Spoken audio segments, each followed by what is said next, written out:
This is the Chapter 3 Stigma Podcast. This podcast was created to be there for any individual who feels like they are at a low point in life and are confused, seemingly alone, and helpless in their situation.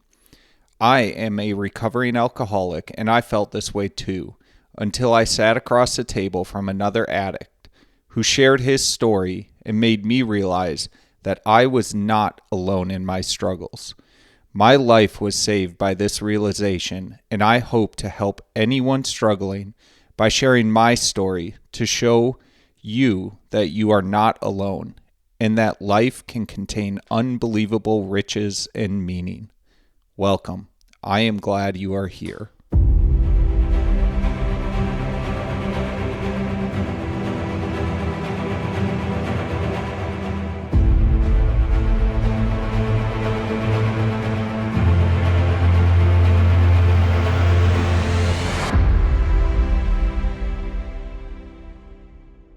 All right, hi folks. Welcome to another episode of the Chapter 3 Stigma Podcast.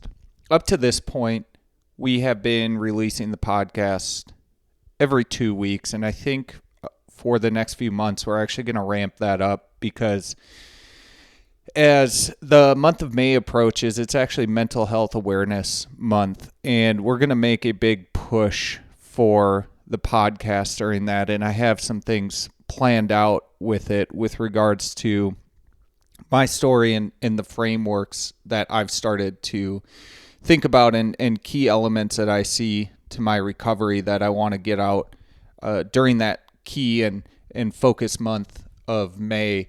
So to lead up to that, I have been thinking a lot about the way that we as a culture talk about and think about mental health. I think one thing that has been improved in the recent years is the conversation and at least comfort around the term mental health. However, one thing that I have always struggled with, especially when I was in the throes of my battles with addiction, was what does mental health actually mean? Like, how do you measure it, monitor it, improve it? It always just seems strange and difficult to me. Like when I was in the pits of my alcoholism, I knew that there was something wrong with me, like mentally, I would say. But I never knew how to actually classify it. Like I could tell you that I could feel that like my nerve endings were fried.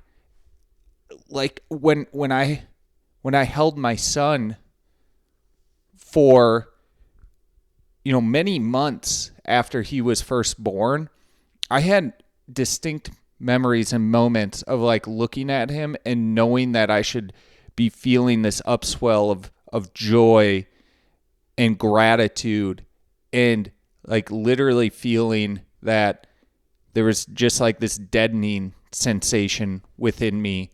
And I knew like something was misfiring or wrong with like my nervous system and my nerve endings. And so like, yeah, I guess that kind of classified under mental health, but I always had this issue with it because it's like, well, I mean, technically speaking, that's like a physical manifestation of my issues. And so like mental health to me never had a really strong or good definition. And so what I'm going to introduce here in this podcast and then do deep dives in the subsequent weeks on each of the key aspects of the framework that I have discovered over my years of researching, meaning, purpose, mental health, physical health, and with the hopes of that kind of setting the groundwork for ways that you can actually think about and see improvements in your perception and ultimately your well-being. Because quite frankly, I think what I'm about to explain here is a much better framework of thinking with regards to your overall health and well-being than just the term and concept mental health. So I always knew, and I could always feel that there was some sort of mind-body connection that is more than surface deep, right? So it's like I could do some things physically, working out, taking cold showers, eating well, like those things would give me benefits and impact me on, quote unquote, the mental side of things. But again, I really struggled connecting with what that actually meant. And really after I entered my path of recovery and subsequently dealing with the amount of suffering that my wife and my family went through with the birth and the loss of our daughter, I really thought deeply on this subject because when as I've been on my path of recovery, going through these intensely difficult times, I oddly felt really well and very strong during it all. And that didn't make sense to me because I had crumbled so often in the past at much simpler and less extreme scenarios. And after the loss of our daughter, as I was dealing with this intense grief, I was really reflecting on what led me to this point that I'm at right now, because it was not just focusing on my mental health. Like I didn't even know what that meant. And so what was it that allowed me to go through the process of grief in a very healthy manner? And I finally realized something just the other week, and it all has just really clicked together for me. Again, after years of looking into research and reading about meaning, purpose, mental and physical well-being, really the framework around how we think about health and wellness and well-being is incorrect. I believe the best way to think about and measure your overall well-being is with regards to fitness across 3 specific aspects of life. So they are emotional fitness, physical fitness, and spiritual fitness. Now, the definition of fitness here is incredibly important. And I've grabbed 2 because there's the biological definition of fitness, which I think is valuable in this case. But then there's another definition that is just more in line with how I'm thinking and talking about it right now. So the 2 definitions are, first, the biological. Fitness is an organism's ability to survive and reproduce in a particular environment. The second definition is a person's condition with regard to their psychological and emotional well-being. So I feel and think about fitness in terms of resiliency, adaptability, and quite frankly, ability to kind of take aspects of life that you were unprepared for and deal with them. And the other thing I really like about fitness is more about progression, about incremental improvements over time. When I think about the term health, so in terms of mental health, it's kind of like more, there's a higher chance of thinking about mental health in terms of 1 and 0, like very binary. You either have it or you don't. I'm mentally healthy or I'm not mentally healthy. Fitness is more of a progression to me, which is another reason I really like that as a framework here. So my plan over the next 3 weeks is to do a deep dive into each of these aspects of the framework. And again, use my story as a backdrop, basically to paint the picture of how I got to this point in thinking about well-being, and also just to kind of talk it out, because quite frankly, I'm like discovering this sort of in the moment. Like it seriously was a revelation to me, just sitting there and reflecting on why am I doing so well in processing the grief of the loss of my daughter in such a healthy manner. And this framework and I guess way to think about well-being really clarifies a lot in my mind. So just as a little bit of a teaser, I'll give you sort of the way I think about each of these aspects of the framework at a high level.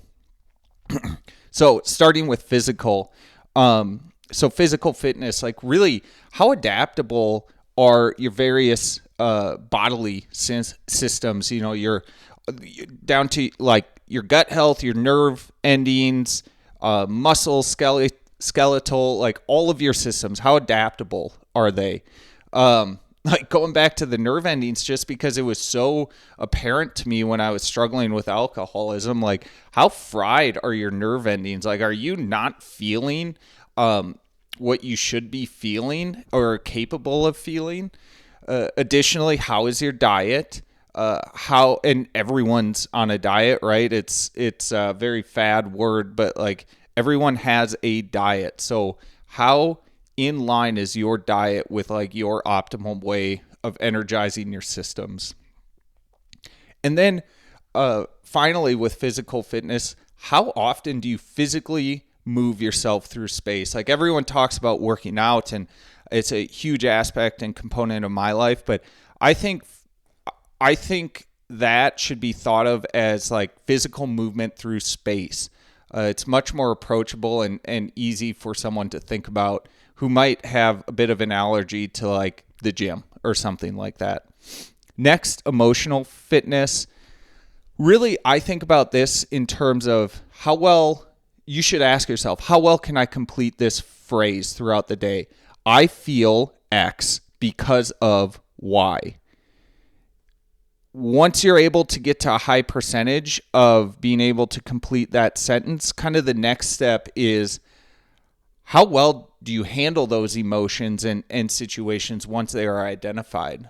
We'll get into this more during the specific podcast, but I was often carried away by emotions that I didn't even realize were there and I couldn't even name because I didn't have the right vocabulary for it.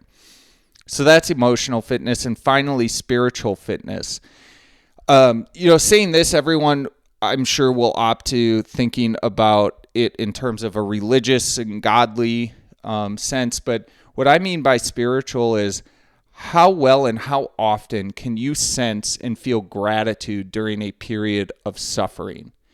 Additionally, do you experience moments of awe and wonderment in seemingly simple situations? So again, those are the three kind of teaser high-level ways to think about the three aspects of the well-being framework: physical fitness, emotional fitness, and spiritual fitness.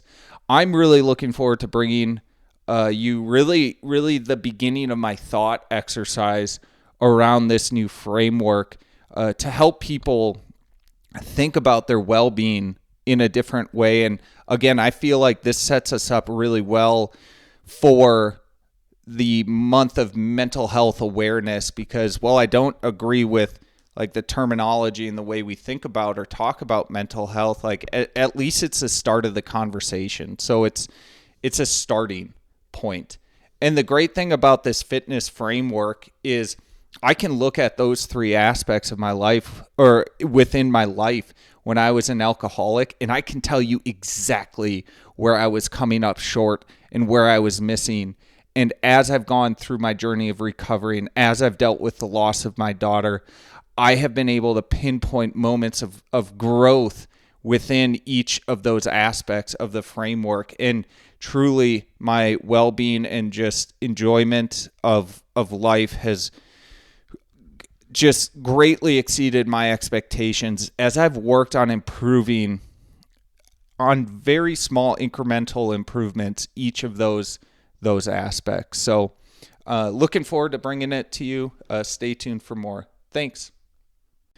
If you enjoyed this podcast, share it with others or give us a rating on your channel of choice.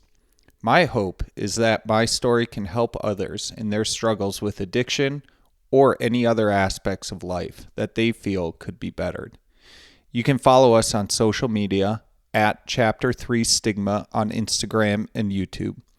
I cannot solve your problems for you, but I can listen.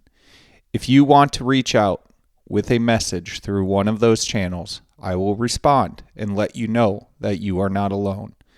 All the best, you are loved, and life is worth every struggle and bit of suffering you have to endure. Until next time, all the best.